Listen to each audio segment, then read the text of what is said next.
Hello, and in this short video I want to examine some of the possible reasons for the Crimean Bridge incident, which I'm going to call it. Now, according to the Russians, it was a truck bomb. Is that possible? Well, it's possible, but I think there's some questions about it. I mean, how we'd get the bomb inside and all the rest of it.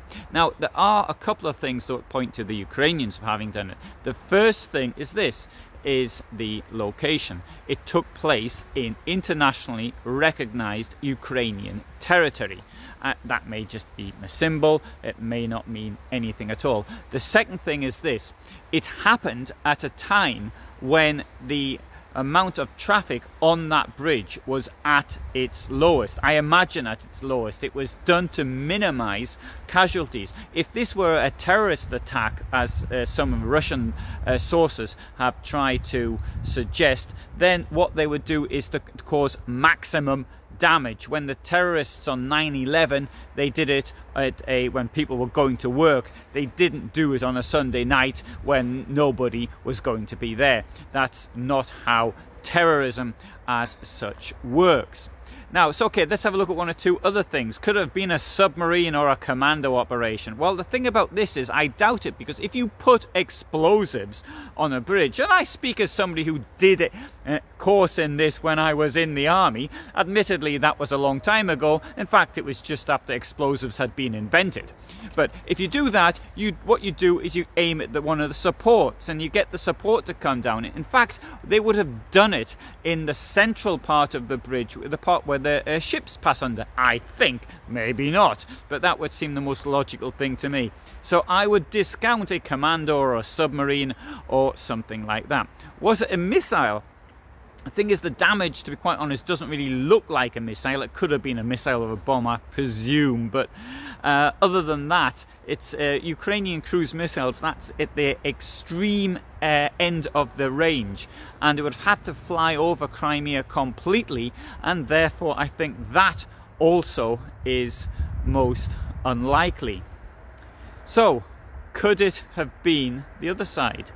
Could it have been the Russians who did it? Well, could it have been something actually organized by the FSB or Putin in order to have an excuse? Now, I wouldn't discount that at all, but this is the thing. Now, when Putin tried to help Yeltsin with the apartment bombings, nearly 300 people were murdered by Putin's men blowing up apartments in Moscow and in Ryazan, or attempt was done in Ryazan. It didn't work out for him. I don't think that if Putin wanted to do something like this, he would actually attack a target which is, for one, a prestige target for himself, and for two, that has a great deal of influence on the war. In fact, there's only 2 railway lines leading into occupied Kherson region, which is now under attack, and therefore, to reduce the supply of ammunition and food and everything going into there would be absolutely absurd. No, if Putin wanted an excuse, he would have blown up buildings in Russia itself, as he's already done in the past. So that isn't what happened, in my opinion. I think I could be completely wrong on this one. I am going to put this down to an accident.